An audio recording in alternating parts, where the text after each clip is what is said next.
जय श्री कृष्णा। श्रीमद् भगवद गीता का 16वां अध्याय।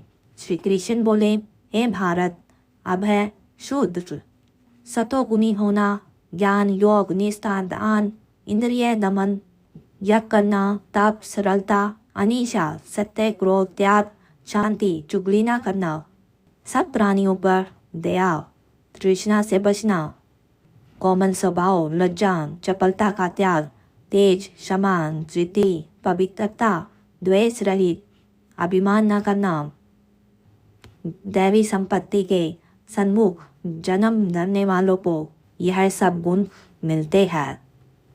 हे पार्थ, दम दर्प अभिमान क्रोध कटु भाषण और अज्ञान ये सब आसुरी संपत्ति के सन्मुख जन्म लेने वालों को प्राप्त होते हैं।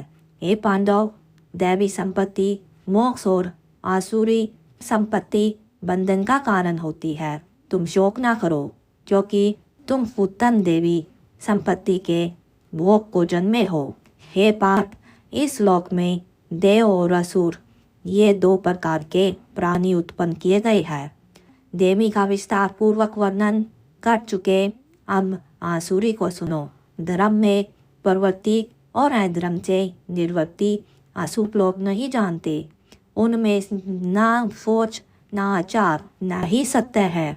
वे संसार को असत्य निराधार और अनीश्वर कहते हैं। उनके मन में जगत की उत्पत्ति का कारण काम से प्रेरित स्त्री पुरुषों के संभोग के अतिरिक्त कुछ नहीं है।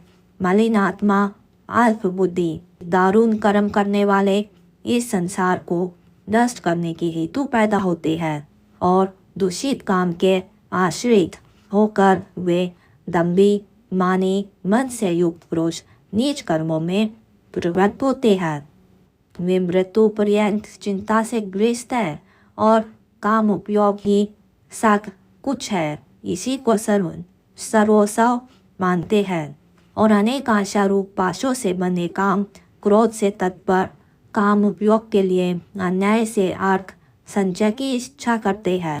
मैंने आज यह पाया है कि इस मनोरथ को पाऊंगा, यह है धन भी मेरा हो जाएगा। यह शत्रु तो मैंने मारा, दूसरों को भी मारूंगा। मैं ईश्वर भोगे सिद्ध बलवान और सुखी हूँ। मैं धनी कुलीन हूँ। मेरे समान दूसरा कौन है। मैं यज्ञ करूँगा, दान भी करूँगा। इस प्रकार अज्ञान से मोहित हुए हैं।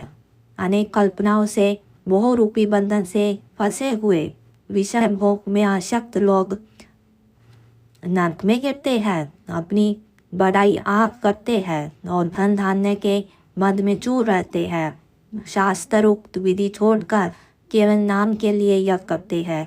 यह अहंकार बंध घमंड काम और क्रोध से युक्त है। अपनी और औरों की देह में स्थित मुझसे द्वेष रखते और मेरी निंदा करते हैं। इस द्वेष करने वाले क्रूर और अधम पापियों को मैं संसार की आसुरी योनि पाकर वह मूर्ख मुझको पाए बिना ही अंत में अधोगति को प्राप्त होते हैं। काम क्रोध लोभ ये तीन नरक के द्वार है जो आत्मा का नाश करते हैं। इसी कारण तीनों को त्यागना चाहिए। हे कौन्ते, इन तीन नरक द्वारा से छूटा हुआ मनुष्य अपने कल्याण को सुकृत करता है, तब उत्तम गति को पाता है। जो शास्त्र उक्त विधानों को छोड़कर स्वेच्छा अनुसार कर्म करता है वह सिद्धि को नहीं पाता, सुख को नहीं पाता, परम गति को नहीं पाता। अतः कार्य और अकार्य इनको जानने के लिए शास्त्र प्रमाण है। शास्त्र उक्त विधान जानकर उन्हीं के अनुसार कर्म करना चाहिए। इस तरह भगवद गीता का 16वां अध्याय समाप्त होता है। अब शुरू करते हैं मद् भगवद गीता के 16वें अध्याय का महात्म्य। श्री नारायण जी बोले, हे लक्ष्मी, सोरठ देशा था जिसके राजा का नाम खड्गबाहु था। बड़ा धर्मात्मा था।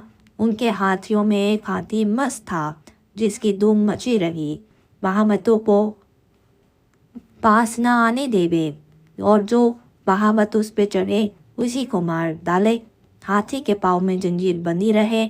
उसके खेत में राजा ने और देश के महावत बुलाकर कहा, कोई ऐसा होए जो इस हाथी को पकड़ गई तो मैं उसको बहुत सारा धन दूंगा। हे लक्ष्मी, उस हाथी को किसी ने नहीं पकड़ा। एक दिन हाथी नगर में चला गया। सामने एक साधु चला आया। हाथी लोगों ने उस साधु से कहा, ए संत जी, यह हाथी आपको मार डालेगा। संत ने कहा, तुम देखो श्री नारायण जी कैसी शक्ति है, हाथी की क्या शक्ति है। जो मुझको मारे मेरे नज़दीक नहीं आ सकता। साधु ने नेत्र पसार के देखा। हाथी ने सूंड के साथ साधु की वंदना की। साधु ने कहा, ए गजेंद्र, मैं तुम्हें जानता हूँ। पिछले जन्म में तू पापी था। मैं मेरा उद्धार करूँगा, चिंता मत कर। हाथी बारंबार चरण छूता, माथा नवाता था। लोगों ने देखकर राजा को खबर दी। राजा भी वहाँ आए। देखा तो हाथी साधु के सामने खड़ा था। तब साधु ने कहा, ए गजेंद्र, तू आगे आ। हाथी ने आगे होके चरण वंदना की और उस संत गीता पाठी ने कमंडल से जल निकाल के मुख से कहा, गीता के 16वें अध्याय का फल इस हाथी को दिया। इतना कहकर जल छिड़कने से हाथी देह को छोड़ देवदेही पाई। अभिमान पर चढ़ के बैकुंठ हो गए। राजा ने संत को दंडवत प्रणाम किया और कहा, संत जी, आपने कौन सा मंत्र कहा जिससे यह अधम दुखदायक को सदगति प्राप्त हुई। संत ने कहा, मैंने गीता के 16वें अध्याय का फल दिया है। नित्य मैं पाठ करता हूँ। धन्यवाद।